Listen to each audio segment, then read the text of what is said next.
हार्दिक billing software को इस तरह डिज़ाइन किया गया है कि कोई भी सामान्य कंप्यूटर उपयोगकर्ता आसानी से बिल बना सके, ग्राहक का हिसाब रख सके, उधारी मैनेज कर सके और कुछ ही सेकंड में बिल प्रिंट या शेयर कर सके। अब इस वीडियो में हम शुरुआत से लेकर अंत तक विस्तार से समझेंगे कि हार्दिक बिलिंग सॉफ्टवेयर में एक पूरा बिल कैसे बनाया जाता है और इसके सभी ज़रूरी फीचर्स कैसे काम करते हैं। सबसे पहले जब आप सॉफ्टवेयर को ओपन करते हैं तो आपके सामने इसका मुख्य पेज दिखाई देता है जिसे बिलिंग टैब कहा जाता है। ऊपर की तरफ कई बटन दिखाई देते हैं और इन्हीं सभी बटनों की मदद से आगे का पूरा काम किया जाता है। सामान्यतः बिलिंग टैब ही हमारा होम पेज होता है और सॉफ्टवेयर खुलते ही यही पेज सबसे पहले दिखाई देता है। यदि किसी कारण से कोई दूसरा टैब खुला हुआ हो तो वापस बिल बनाने के लिए आपको सिर्फ बिलिंग टैब पर क्लिक करना होता है। बिलिंग टैब इस पूरे सॉफ्टवेयर का सबसे महत्वपूर्ण और सबसे ज्यादा इस्तेमाल होने वाला हिस्सा है। यहाँ आप देख सकते हैं कि स्क्रीन दो भागों में बंटी हुई है। बाईं तरफ बिल भरने का फॉर्म दिया गया है और दाईं तरफ बिल का लाइव प्रीव्यू दिखाई देता है। जैसे जैसे आप जानकारी भरते जाते हैं वैसे वैसे दाईं तरफ बिल तैयार होता हुआ दिखाई देता है। इससे गलती होने की संभावना बहुत कम हो जाती है क्योंकि आप तुरंत देख सकते हैं कि बिल कैसा बन रहा है। अब चलिए एक ट्रायल एंट्री करके देखते हैं ताकि आपको पूरा प्रोसेस अच्छे से समझ आ जाए। सबसे पहले ग्राहक का नाम पूछा जा रहा है। यहाँ हम ग्राहक का नाम नजर डाल देते हैं। उसके नीचे पता का विकल्प दिया गया है जहाँ हम दिल्ली लिख देते हैं। इसके बाद मोबाइल नंबर का विकल्प दिखाई देता है जहाँ ग्राहक का मोबाइल नंबर दर्ज किया जाता है। ये जानकारी भविष्य में ग्राहक से संपर्क करने, बिल खोजने या व्हाट्सएप के माध्यम से बिल भेजने में बहुत काम आती है। अब ग्राहक की बेसिक जानकारी भरने के बाद नीचे की तरफ एक टेबल दिखाई देती है जहां पूछा जाता है कि ग्राहक ने कौन सी सेवा ली है। मान लीजिए ग्राहक ने पैन कार्ड बनवाने की सेवा ली है तो सेवा वाले कॉलम में हम पैन कार्ड लिख देते हैं। यहाँ एक खास बात ध्यान देने वाली है कि यदि आप किसी सेवा की एंट्री पहली बार कर रहे हैं तो आपको उसका नाम टाइप करना पड़ेगा। लेकिन यदि वह सेवा पहले से सॉफ्टवेयर में दर्ज है तो अगली बार सिर्फ माउस से क्लिक करते ही वह सेवा लिस्ट में दिखाई देने लगेगी। इसे बार बार टाइप करने की जरूरत नहीं पड़ती और काम बहुत तेज हो जाता है। आप स्क्रीन पर देख सकते हैं कि कई सेवाएं पहले से सेव हैं और क्लिक करते ही नीचे दिखाई देने लगती हैं। अब इसके बाद विवरण या डिटेल्स वाला कॉलम आता है। ये कॉलम बहुत उपयोगी है क्योंकि इसमें आप ग्राहक से जुड़ी अतिरिक्त जानकारी सेव कर सकते हैं।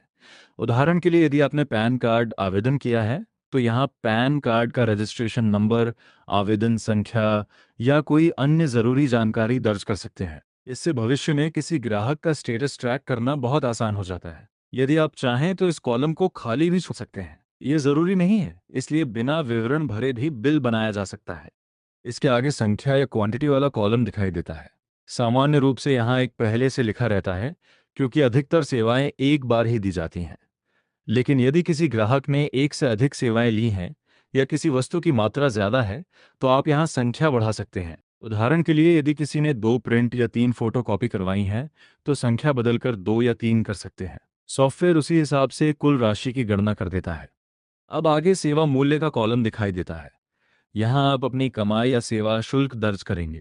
मान लीजिए हम यहाँ 100 रुपये डाल देते हैं।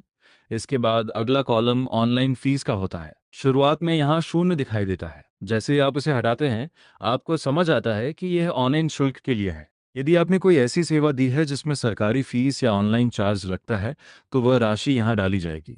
उदाहरण के लिए यदि पैन कार्ड आवेदन की ऑनलाइन फीस 100 रुपये है तो यहाँ हम 100 रुपये दर्ज कर देते हैं। अब सारी जानकारी भरने के बाद सेवा जोड़ें बटन पर क्लिक करते हैं। जैसे ही आप इस बटन पर क्लिक करते हैं नीचे की तरफ पूरी एंट्री जुड़ जाती है और बिल का प्रीव्यू भी तुरंत अपडेट हो जाता है। यदि ग्राहक ने अभी तक पूरा भुगतान नहीं किया है तो नीचे लाल रंग में बकाया का संदेश दिखाई देता है। इससे तुरंत पता चल जाता है कि ग्राहक पर कितना उधार बाकी है। अब यदि आप ग्राहक को कोई छूट देना चाहते हैं या जीएसटी जोड़ना चाहते हैं तो उसके लिए भी नीचे अलग विकल्प दिए गए हैं। यदि ग्राहक को डिस्काउंट देना हो तो डिस्काउंट वाले कॉलम में राशि डाल दीजिए। यदि जीएसटी जोड़ना हो तो जीएसटी प्रतिशत दर्ज कर सकते हैं। सॉफ्टवेयर अपने आप अंतिम राशि की गणना कर देता है। इससे मैनुअल कैलकुलेशन की जरूरत नहीं पड़ती और गलती होने की संभावना भी खत्म हो जाती है। अब अगला चरण आता है भुगतान का। यहाँ पूछा जाता है कि ग्राहक ने कितनी राशि जमा की है।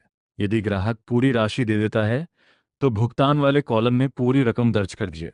ऐसा करते ही ऊपर दिखाई देने वाला बकाया संदेश बदलकर पूर्ण भुगतान में बदल जाता है।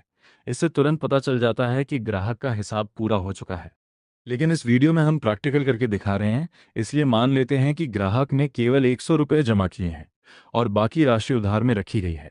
जैसे ही आप कम भुगतान दर्ज करते हैं, सॉफ्टवेयर बाकी राशि को उधार खाते में ट्रांसफर कर देता है। ये फीचर खासकर जन सेवा केंद्र, साइबर कैफे, स्टूडियो और छोटे दुकानदारों के लिए बहुत उपयोगी है, क्योंकि कई बार ग्राहक बाद में पैसे देने की बात करते हैं।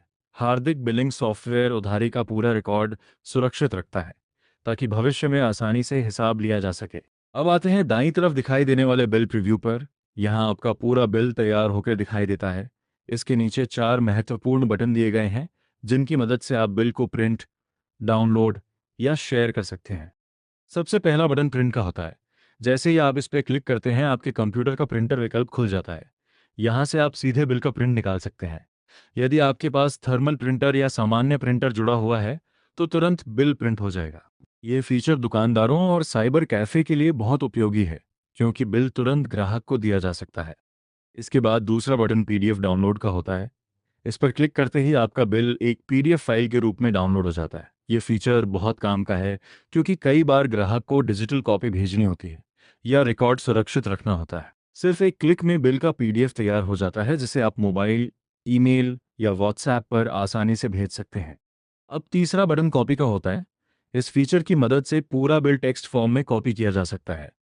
इसके बाद आप इसे व्हाट्सएप, एसएमएस या किसी अन्य मैसेजिंग ऐप में पेस्ट करके ग्राहक को भेज सकते हैं। यदि ग्राहक को जल्दी से बिल की जानकारी भेजनी हो, तो यह फीचर बहुत समय बचाता है। इसके बाद आता है व्हाट्सएप बटन। यह फीचर आज के समय में सबसे ज़्यादा उपयोगी माना जा सकता है, क्योंकि अधिकतर ग्राहक व्हाट्सएप इस्तेमाल करते हैं। जैसे ही आप व्हाट्सएप बटन पर क्लिक करते हैं, ग्राहक के नंबर पर बिल भेजने का विकल्प खुल जाता है। इससे ग्राहक को तुरंत बिल की कॉपी मिल जाती है और अलग से फोटो या स्क्रीनशॉट भेजने की ज़रूरत नहीं पड़ती। अब अंत में बिल सेव करें बटन पर क्लिक करते हैं। जैसे ही आप इस पर क्लिक करते हैं, पूरा बिल सॉफ्टवेयर में सेव हो जाता है। भविष्य में आप कभी भी ग्राहक का नाम, मोबाइल नंबर या बिल नंबर डालकर उस बिल को खोज सकते हैं। इससे रिकॉर्ड मैनेजमेंट बहुत आसान हो जाता है और कागजों का झंझट खत्म हो जाता है। हार्दिक बिलिंग सॉफ्टवेयर की सबसे बड़ी खासियत यह है कि यह सिर्फ बिल बनाने तक सीमित नहीं है, बल्कि यह ग्राहक रिकॉर्ड, उधारी हिसाब, पीडीएफ डाउनलोड, व्हाट्सएप शेयरिंग और ऑनलाइन फीस मैनेजमेंट जैसी कई सुविधाएं एक ही जगह पर देता है। खासकर CSC centre, cyber cafe, photo studio, online सेवा केंद्र, मोबाइल दुकान, प्रिंटिंग प्रेस और छोटे व्यापारियों के लिए ये सॉफ्टवेयर बहुत उपयोगी साबित हो सकता है। इस सॉफ्टवेयर का इंटरफेस इतना आसान रखा गया है कि नया उपयोगकर्ता भी कुछ ही मिनटों में से सीख सकता है। हर चीज़ लाइव दिखाई देती है, इसलिए गलती की संभावना कम हो जाती है। साथ ही बार बार इस्तेमाल होने वाली सेवाएं